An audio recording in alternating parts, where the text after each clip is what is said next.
Leafs trade talks are really starting to heat up as we have brand new reports from both Frank Saravalli as well as Elliot Friedman revealing some new Leafs trade targets, but also from Friedman revealing some huge details surrounding their plans as the trade deadline approaches. We're going to break that down in this episode and discuss what this means going forward. But before we get into it, if you're part of the 71% who aren't subscribed to the channel, we're on the road to 15,000 subscribers. If you're a part of the percentage who aren't subscribed to the channel, this is the place to be for daily Leafs content. There's a lot to go over today. Obviously, trade talks are really starting to pick up now, whether it be about Dylan Cousins, whether it be about Braden Shen, all these different guys. We have a new report both from Frank Saravalli as well as Elliot Friedman to go over today. But we're going to start with Frank Saravalli. And there's a few things, some new targets that have been revealed. But you can see this here, paying attention yet. 7 players traded off of our trade targets board in the last 10 days. 7 new names on the board today. Casey Middlestat and, of course, Seth Jones. But regarding the Leafs, Connor Murphy has been linked to the Leafs. He's been going around in reports, been going around in rumors. Saravalli says Chicago could retain 50% on Murphy just like they did when they sent McCabe to the Leafs. He's immediately my new favorite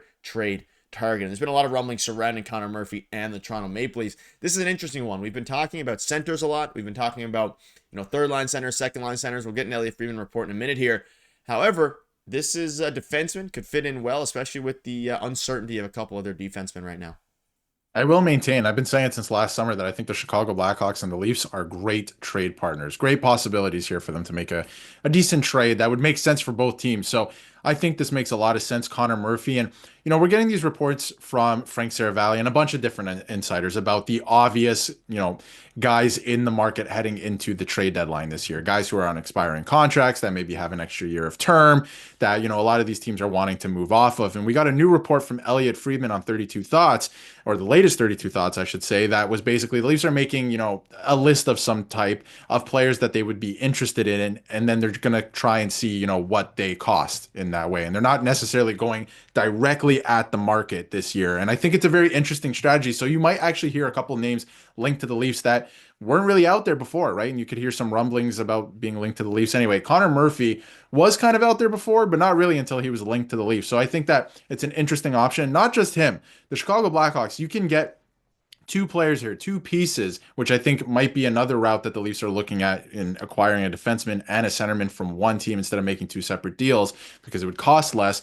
They could go out and get a guy like Ryan Donato from the Chicago Blackhawks as well to kind of bolster the third line if they want to go that route. Obviously, over the last couple of days, it's been the second line center talk and all that. But, if they want to go that route, they can get Connor Murphy, who is a pretty good right shot defenseman, would fit the bill for what they've been looking for, and Ryan Donato as well at center. Yeah, and the Elliot Friedman report's interesting. It basically seems like we've been mentioning over the past week, they're both looking for defensemen, but also higher end talent when it comes to centers, whether that be a guy like Braden Shen or, of course, a lot of different guys, even some, Ryan Schroem's another name that's been brought up and kind of thrown around there as well. So it'll be very interesting to see. Regarding Connor Murphy, has a $4.4 million cap hit. He is a right shot defenseman. He would fit well into the Leafs blue line. And it's, you look at his JFresh chart here, very solid defensively. And that's what the Leafs need at this point. You have Chris Tanev, you have Jake McCabe, you have all these different guys, OEL, and Morgan Riley, of course, as well. And if you want to add one more defenseman for your push, and I think this is a move that they do if they are really, really pushing all in over the next couple of seasons. We had a video earlier on Braden Shen. We're talking about the Leafs having a couple, 2 to 3 year window here it's really 2 years to win the Stanley Cup, 2 to 3 years. And Connor Murphy would definitely help with that. His time on ice is projected as a second pairing defenseman. His cap hits $4.4 million. You'd assume some retained salary there. And you mentioned it. We'll dive into the second player in a minute in Donato. If you can package a couple of these players, take 2 birds with 1 stone out here, could make a lot of sense as well. And the Blackhawks are seemingly going to be sellers at the trade deadline. So things are looking very interesting. I mean, the amount of targets for the Toronto Maple Leafs is vast, and it's because they are really trying to win now. I think they're one of the more, I don't want to say desperate teams, but when it comes to teams that need to win and need to see playoff success, they're up there when it comes to desperation. And getting a guy like Connor Murphy would be a great addition. And once again, he has term. He has 1 year on his contract left after this, which is what all signs are pointing to Brad Treliving shopping. I do not think they're going to go for at least a rental that is going to cost significant assets this season like they did last year.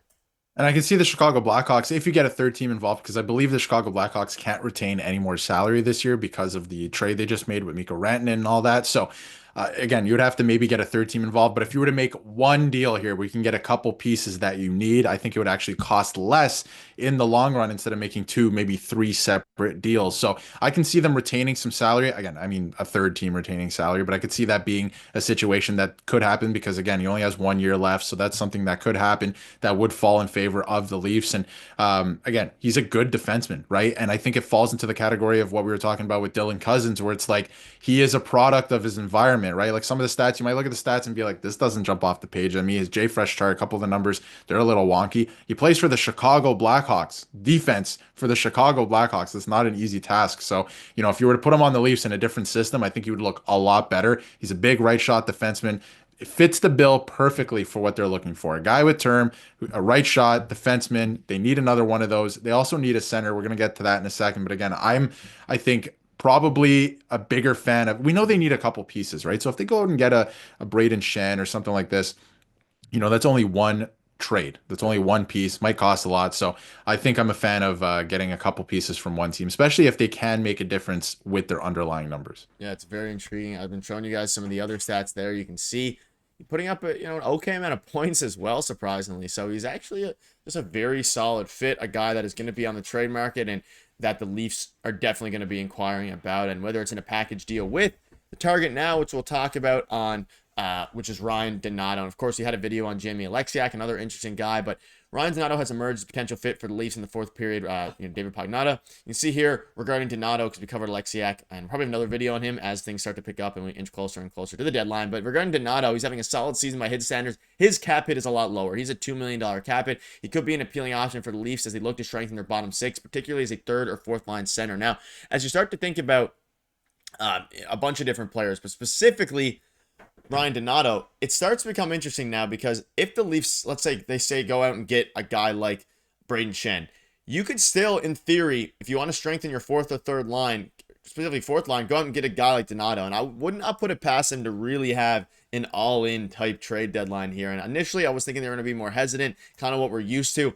But the more reports that are coming out, it really seems like they're preparing for a pretty big splash here. And what that means going forward is that you can maybe stretch and get multiple players. And we'll talk about both, but Ryan Donato, 30 points in 50 games, 15 goals, only 28 years old. Darius, this is a guy that if they can go out and get, that is an insane third or fourth liner. This is a guy, I didn't know anything about Ryan Donato because, I'm not keeping tabs on the Chicago Blackhawks or Ryan Donato specifically. But when he was first named as a target a couple days ago, I came and looked at his stats, his advanced analytics.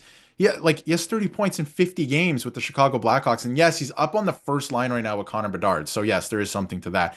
But on a team like the Toronto Maple Leafs, he could slot in perfectly as a third line center. And he doesn't really fit the bill in terms of, having term on his contract or, being a big body or being able to play the matchup game. But I think it could be a sneaky little deal here if they want to go out and get Connor Murphy as well to add Ryan. And as you can see, Ryan Murphy in his stats, not bad, not a bad player, right? And big body, right shot defenseman. I think it could work out for the Leafs. And again, back to Ryan Donato.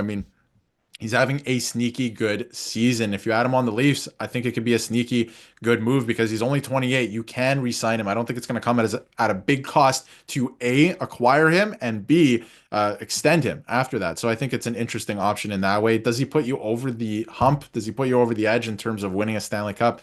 I'm not sure, right? But I think it's an interesting idea, an interesting fit. And I think it's something that the Leafs, have to seriously consider because, yes, you can go out and get a big fish. And we've been talking about this. And I think that maybe you should, right? Maybe you do want to put this team over the edge, but you also have to think about, the assets that you're spending and maybe you go out and get two pieces instead of one. Yeah, I don't think on its own, either of these guys will make or break the Toronto Maple Leafs. But if you go out and you get a bigger fish, whether that be any of these guys we're talking about, Braden Shen, whoever ends up being, then adding these guys as a complementary pair to that big player could put them over the top. But let us know down below what your thoughts are. A lot of new reports are dropping. We're going to keep you up to date with all the latest news. So make sure to hit the subscribe button. Thank you guys for watching. Cheers.